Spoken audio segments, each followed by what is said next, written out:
If Eli wins, is he in the Hall of Fame? I think so. I think you can make a legitimate argument. You win 2 Super Bowl championships, and you're putting up 4,000-plus yards each season the way that he has over the last 3 or 4 years. Each of them has been over 4,000 yards passing. And you consider some of the problems that the New York Giants had and what have you. I don't think there's any question. This guy's been the face of the franchise. He doesn't miss games. He's Mr. Reliable. He's won in the playoffs, and he would have 2 Super Bowl championships on his resume. He would definitely warrant immediate consideration for the Hall of Fame. All quarterbacks with at least 2 Super Bowls are in the Hall of Fame with the exception of Jim Plunkett. So it's not an automatic. It's not an automatic. Listen. If you win 2, you're in. I have profound respect for Jim Plunkett, particularly what he did with his days with the Oakland Raiders. Sure. He's not in the class of Eli Manning. Okay, I just wanted to point out that it's not the automatic that most people think it is. Automatic. There's only one guy without 2 Super Bowls. Which means it's not. Right. He's emotionless. He's robotic.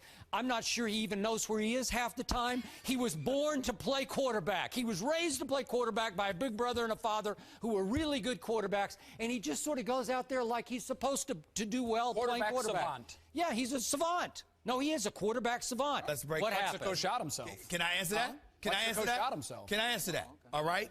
Plexico, they were like 10-1 when Plexico accidentally shot himself in a nightclub, okay? They not only were the reigning defending Super Bowl champions, but the way they were flowing, we were literally talking about repeat. Yeah, they got to the playoffs. They got to the playoffs that year. They lost. The next 2 years, when Eli Manning passed for over 4,000 yards, even though he did throw 25 interceptions last year. Sure did. But the previous year wasn't that bad. So the point that I'm trying to make to you, when you look at some of the holes they had defensively, when you look at some of the things that they transpired, there wasn't a question about Eli. You said, all right, he's got to cut down his interceptions this year. That's what you said about Eli. You didn't have any questions as to whether or not he should be gone because he's always been considered one of the top 8 to 10 quarterbacks in this game.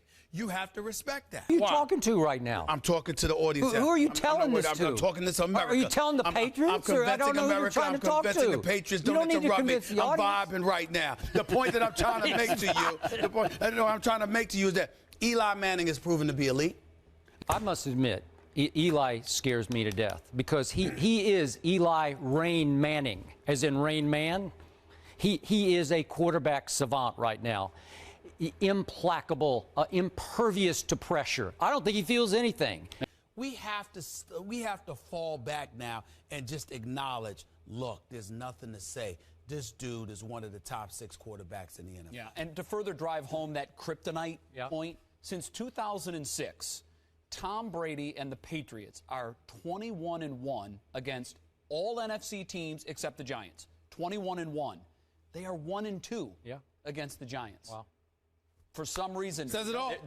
And you've got to face the last person to beat you? You know, when you were winning playoff And what happened in Foxborough this year? That's right. There you go. Exactly. So I definitely. Well, that was their last loss, wasn't it? When you consider the fact that Eli has clearly ascended in the minds and hearts of football fans across this globe, watching him do what he does, and then you've got an opportunity. It's one thing to lose a Super Bowl twice, let's say, for example. It's another thing entirely if you end up losing it to the same quarterback, the same head coach. This is not just about one who, by the way, has questions. This is not just about Brady and Eli. This is about Belichick and Coughlin as well, because Belichick would have lost twice to his former compadre with the New York Giants when they were both coaching there. Sure. And so I just look at it from the standpoint, this is a big thing with Eli and Brady, and I do think that Eli has the psychological edge, and I think it's going to inspire Tom Brady even more, but I'm not saying that's going to be enough.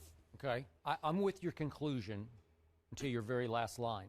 It might just be enough. I think because it will be, I'm with you. Eli has established a big psychological hold over Tom Brady. I never thought those words would come out of my mouth about any other quarterback, especially one Eli Manning. But yesterday, I gave him credit.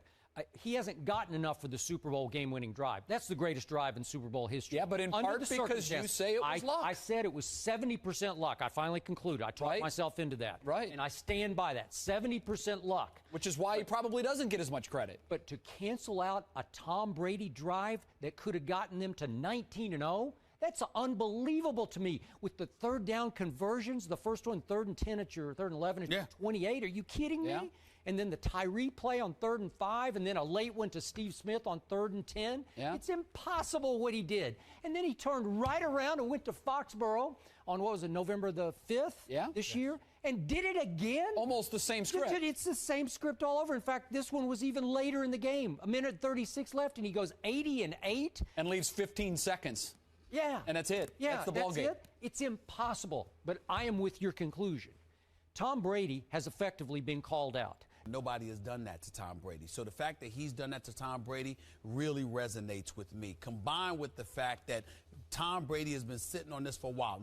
4,900 yards this year he threw for. 29 touchdowns. This is a guy who's gone into Green Bay twice now, twice in the playoffs. Before 2002, Green Bay had never lost in the playoffs until Atlanta went in there and beat him. He's gone in there twice. He beat Brett Favre when they were 13-3. He's beaten Aaron Rodgers when they were 15-1. Oh, by the way, he went to the Super Bowl and beat the 18-0 Patriots in the Super Bowl. What more does he have to do to show you? He carried this team this year. Without Eli Manning and the way he played, even in the games that they lost, they went 9-7, but the games they lost were not because of Eli Manning playing poorly. He carried this team throughout this season. He's carried him into this game. He's the main reason that they went into Green Bay and beat the Packers in Green Bay.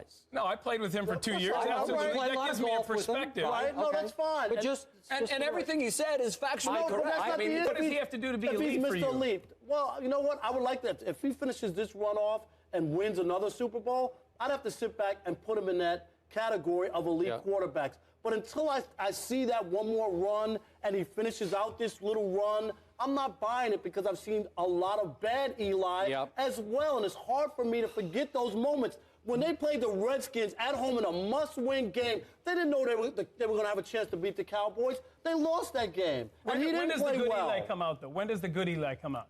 At the end of the year and in the playoffs. And his brother's the opposite. That's the definition. He has to had me, some moments. If you want to be elite, you have to play your best in the biggest games, and that's what he does. In the fourth quarter this year, Eli has been masterful. All-time great. The best I saw in it. football. I saw it. I know. Came back and I must make a point us.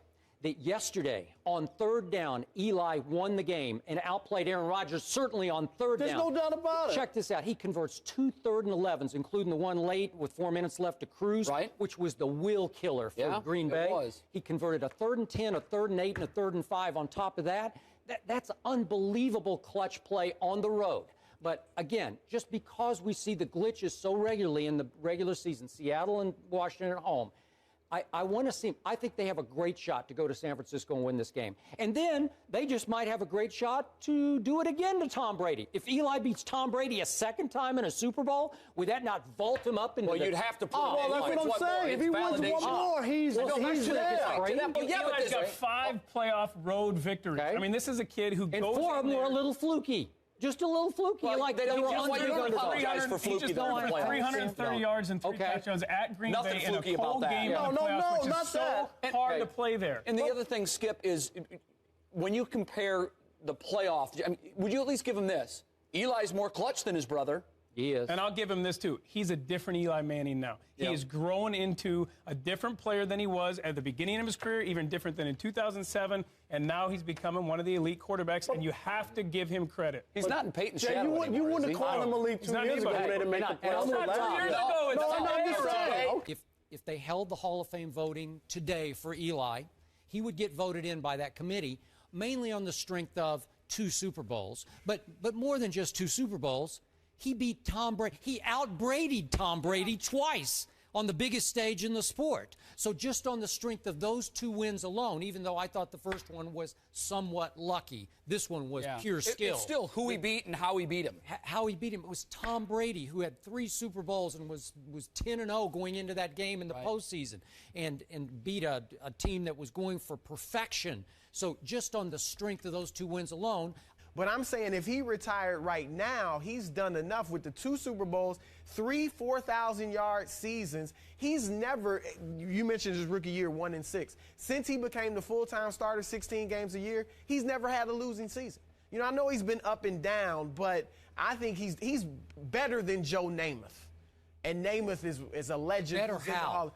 I think he's a better quarterback. I don't. He's had much. I don't. Namath. I know it was a different era. The numbers weren't, the same back then.